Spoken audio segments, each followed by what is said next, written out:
Hey everybody, I'm back. This is Kimberly Purpose and welcome to my channel. I am so glad for you to be here today. Today I want to do a video about emotional eating, and the reason why I want to do the video on that is because I did a weight loss journey, and I noticed that when I did my weight loss journey there were some lifestyle changes I had to make. These last few weeks have been pretty difficult for me because my dad just passed away. He died. And I was regressing a little bit back into overeating because I was very stressed and overwhelmed about his death and coping with it. But I think I got myself back on track. Studying psychology and getting my master's degree in psychology, I got a chance to study and take some classes such as psychopathology on various disorders and everything that people go through. And I noticed that I fit one of these disorders, and it's the emotional eating. It's the stressful eating disorder. And there's when I did some research for this particular vlog, I wanted to come up with some things that you need to identify with emotional eating. I think a lot of people who have a weight problem, especially here in the United States, they have some sort of eating disorder, and I believe it's dealing with a stressful eating disorder, emotional eating disorder.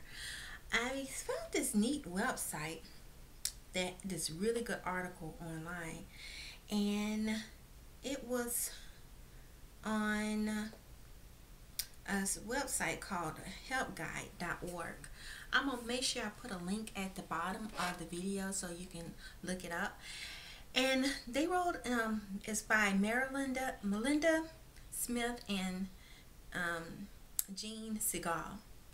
And they wrote an article called Emotional Eating, How to Recognize and Stop Emotional Eating. And when they did this, they had list some questions that you can look at to help you see if you have emotional eating. It says here, are you an emotional eater? Do you eat more than you feel when you're stressed? Number 2, do you eat when you're not hungry or when you're full? Number 3, do you eat to feel better or to calm yourself down, or when you're sad or mad or anxious about something? Number 4, do you reward yourself with food? And number 5, do you regularly eat until you stuff yourself? Does food make you feel better? That's number 7. Does food make you feel safe? Do you feel like food is your friend? And then the last one, it says, do you feel powerless or out of control around food? So these are some I didn't experience all of these, but a lot of them, I say majority of them, I did experience myself with emotional eating. Like if I was stressed out on a job, I might go home and eat a bunch of Snicker bars, or sometimes when I'm not hungry, I just eat and eat and eat, just because I feel like my food was my best friend in order to cope and heal myself. So I think it's very important to identify whether or not you have it, and sometimes it's good to go and maybe seek counseling if you need help. But it made me realize that when I found out that I had it and I was able to identify it, I was able to make some changes.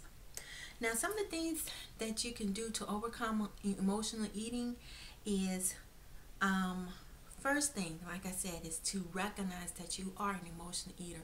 I think that's the hardest part. A lot of times when you make it such a habit to overeat when you're stressed, you don't realize you're actually doing it. I have people like my mother, my daughter, I might be stressed out about something. I just be stuffing myself with different foods, and I be full, but I just eat and eat and eat. And they go, Kim, are you going to stop eating? What's wrong? And so when I did that, I go, oh me, I'm overeating again. So the thing is to first realize that you have a problem. A lot of people don't realize they have a problem, and sometimes they realize it until it's too late and they become obese. But the first key to healing from this particular disorder is to identify it and to recognize it. The second thing is to figure out what triggers you to emotionally eat. You got to think about it. When you're stressed out, well, for me, it's a lot of reasons why people do emotional eating. And on that website that I was telling you about, the article, I will definitely put a link. You should look at it. It has all the different types of things and tips on how to overcome it and reasons why people overeat. But for me, particular, the main one for me was stress. And so I know that being in stressful situations, any type of major changes that causes me to be stressed or overwhelmed, I tend to overeat. So I try to identify it before it occurs. So that's one way I overcame my compulsiveness of overeating. And the last thing is to intervene. Once you recognize it, once you identify what triggers it, the next thing is to intervene. Once you know that these things happen when you and causes you to overeat, what you do is replace your overeating with healthier habits. Such as me, I made a complete lifestyle change, and I wanted to I replaced it with things like exercising, meditation, drawing, painting. These are things I enjoy doing. But as far as the exercising is a great reliever when you're stressed, you're angry, you're upset with something or somebody. You just take it out with your exercising, and afterwards you feel so much better. And another thing is to look at lifestyle changes. Overeating can come from eating too much. Instead of eating a lot of junk food, because I used to just grab a bag of chips and just eat, or grab some cookies and just eat. Replace it with fruits and vegetables and things like that. I have munchies. Instead of just going and grab a bag of potato chips, I get maybe I may bake me some kale chips, or it's crunchy. A lot of times we just want a crunchy taste in the mouth. And another thing is seaweed chips for those who want to find other snacks that snack on, to chew on. So that doesn't have a lot of calories and stuff. And eating raw salads, that's another thing that's crunchy to get your mind off of eating so much. Another thing I've done too is I eat smoothies. At nighttime, I might drink a smoothie, as opposed to getting a Snicker bar, a vegetable fruit smoothie. I might have my very favorite one is the chocolate berry smoothie and the mango smoothie I like to make at home. But those are examples. I drink those in order to curb my appetite, to stop from overeating. Meditating, clearing your head. A lot of times when you're constantly focusing on your stress, dilemma, or whatever you're going through, you tend to overeat.